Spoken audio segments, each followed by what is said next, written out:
আমি দেশের জনগণের পক্ষে কথা বলতেছি। সারা দেশের জনগণের ব্যাংক হলো বাংলাদেশ ব্যাংক, আর বাংলাদেশ ব্যাংক হলো সমস্ত টাকার মূল হোতা। তারা বাংলাদেশ ব্যাংক নতুন টাকাগুলো সাপ্লাই দেয় এবং এটা সাপ্লাই দিতে যায় তারা বিভিন্ন ব্যাংকে বিক্রি করে, বিভিন্ন ব্যাংকাররা সিন্ডিকেট করে বিক্রি করে, যাতে আমরা টাকাগুলো এক একটা বান্ডিল আমরা 400-500 টাকা করে কিনতে হয়। কেন ভাই 10 টাকার একটা বান্ডিল কেন আমাকে কিনতে হবে 1500 টাকা দিয়ে? আমাকে কি 1500 টাকা কেউ দিবে? 1000 টাকাই দিবে। এই যে সিন্ডিকেট করে টাকাগুলো বিক্রি করে, এই বাংলাদেশ ব্যাংক এই দায়িত্ব নেয় না কেন? বাংলাদেশ ব্যাংক এই টাকাগুলো অন্যান্য ব্যাংকে দিয়ে দেয়, তারা সিন্ডিকেট করে টাকাগুলো বিক্রি করে। বাংলাদেশ ব্যাংকে আমি আসছিলাম, তারা বলছে যে এখানে কোনো পাবলিক ফাংশন নাই। কেন ভাই পাবলিক ফাংশন নাই কেন? পাবলিকের ব্যাংক পাবলিক ফাংশন থাকবে না কেন? এখানে অবশ্যই পাবলিক ফাংশন থাকতে হবে, পাবলিকের দ্বারে দ্বারে টাকা পৌঁছাইতে হবে, এটা হলো ব্যাংকের দায়িত্ব। সেটা না করে আমরা আসছি, সেখানে তারা টাকা দেয় না, তারা অন্যান্য ব্যাংকের টাকা দিয়ে দিচ্ছে, তারা সিন্ডিকেট করে টাকাগুলো বিক্রি করে। কেন বিক্রি করে ভাই?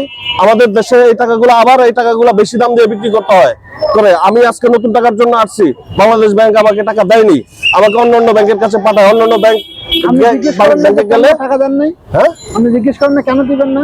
না পাবলিক ফাংশন নাই এখানে, এটি অন্যান্য ব্যাংকের দায়িত্ব দিয়ে দিচ্ছে তারা। অন্যান্য ব্যাংক নাই না, কেন পাবলিক ফাংশন থাকবে না এখানে? কেন আমি টাকা নিতে আসছে বাংলাদেশ ব্যাংকে, টাকা পাবো না কেন? আমি টাকা চেঞ্জ করতে পারবো না কেন বাংলাদেশ ব্যাংকে? বাংলাদেশ ব্যাংকের কাজ কি?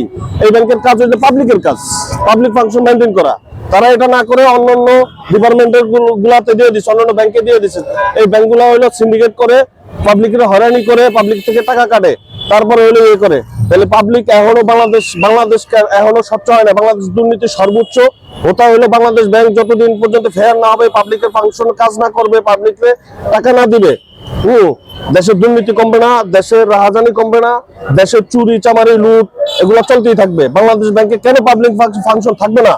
সারা বাংলাদেশ পাবলিকের ব্যাংক হলো বাংলাদেশ ব্যাংক, এখানে কেন পাবলিক ফাংশন থাকবে না?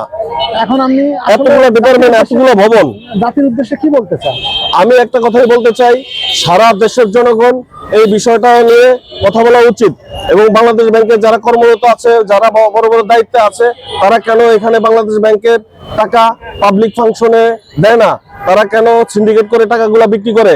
এই টাকাগুলো আমরা কেন বেশি রেট দিয়ে কিনি?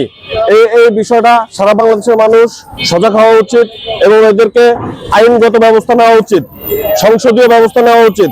কেন বাংলাদেশ ব্যাংক মনগড়ামি তারা তাদের দায়িত্ব এড়িয়ে অন্যান্য ব্যাংকের কাছে বিক্রি করে দেয় টাকাগুলো, আর এই টাকাগুলো সিন্ডিকেট করে পাবলিকের কাছে বিক্রি করে?